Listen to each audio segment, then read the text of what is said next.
What is good, kind of people, and welcome back to the channel. It's your boy Bobbalam, the professional exaggerator, tattletaling on every rapper who even remotely bites another rapper's concepts. If they even listen to another rapper's music, they should be chopped up and mixed into little bites muffin batter to be served to nationwide grocery stores on a weekly basis.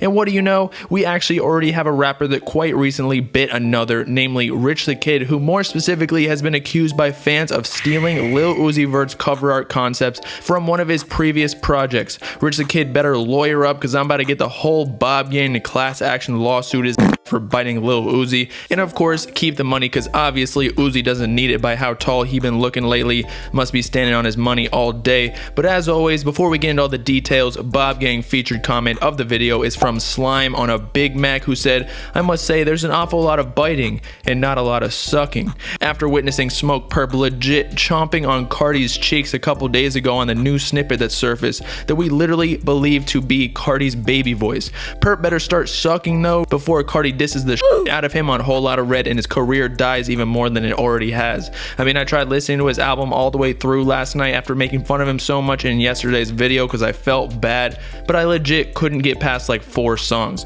But anyway, back to the topic. Rich the Kid bites Lil Uzi Vert's cover art. Let's talk about it. Okay, so as we already know, there has always been beef a brewing between Lil Uzi Vert and Rich the Kid ever since Rich the Kid made the comments towards Uzi on Twitter publicly while Uzi was having label issues, saying that he should have signed to Rich Forever instead of Generation Now with DJ Drama and Don Cannon, which already didn't make sense because part of Uzi's PSA to his fans and aspiring artists was to never sign to another artist such as DJ Drama and Don Cannon, who were well-known producers back in the day. And Rich the Kid is probably considered even more of an artist than them, as he is a rapper rather than a producer who tend to be more behind the scenes. After that, they called each other crabs and fought at a Starbucks in Philly over who would get the frappuccino that had more liquid in it, because nobody wants the 1-inch less frappy cup. And eventually Eternal Take came, wherein Uzi surprise dropped his deluxe album with all the fan favorite snippets, or not all, but you get the point, on the same day as Rich the Kid's album, causing him to sell only like 18K or so. And finally, here we are with Rich the Kid officially losing all his money from the advance, and he transformed into Poor the Elderly, then called out Uzi again, claiming the only reason Uzi sold more than him was because he dropped 30 songs in 2 weeks. It's been pretty quiet between the two rappers ever since. In fact, I think Rich the Kid in an interview declined to answer any questions about Uzi shortly after his album release, most likely due to his realization that he lost the beef. But yesterday, the drama continued. Not necessarily any beef, considering I don't even think Uzi checks up on homie unless he's dropping new music, so Uzi knows that he's supposed to drop on the same day and ruin his sales. Rather, it was a fan who called out Rich the Kid this time. For as you may or may not know, but probably do because Lil Richie had some help in promotion due to the information I'm about to share,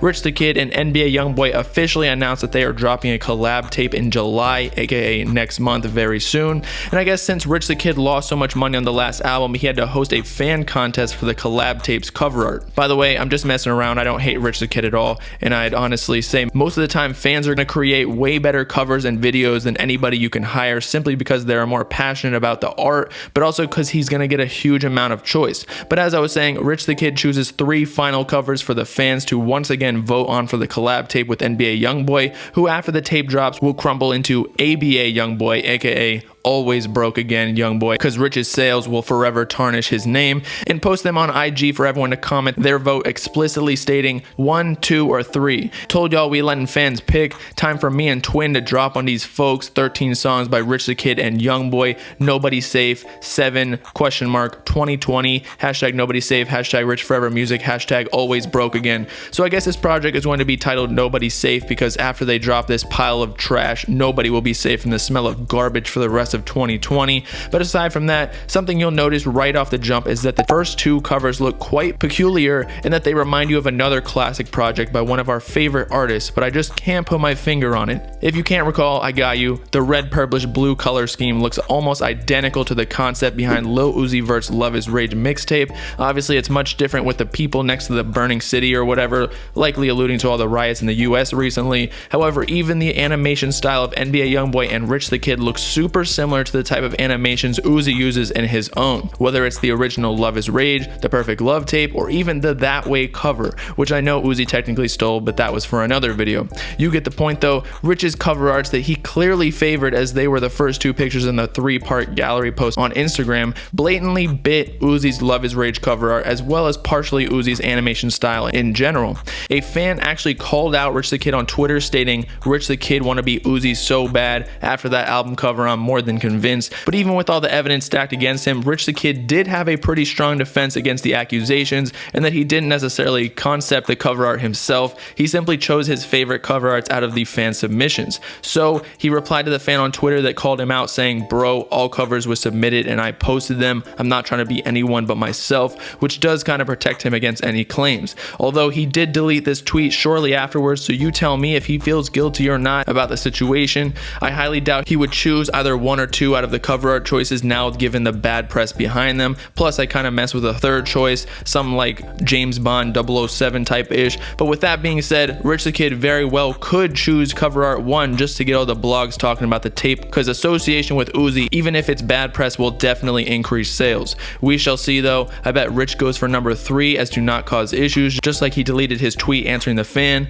And in the end, it is still quite suspicious that he chose the cover arts very similar to Lil Uzi's, whether it was subconscious or not. Maybe Rich is a fan of Uzi low key. So with that, it's your boy Bobbalam signing off, giving away all my money to the homeless, so Rich the Kid and I have the same amount in our bank account. Let me know in the comments if you thought Rich the Kid's covers bit Lil Uzi Vert's Love Is Rage cover. Make sure to like and subscribe while you're at it for the latest hip-hop news and analysis videos, as well as to follow me on all my socials in the description if you with it.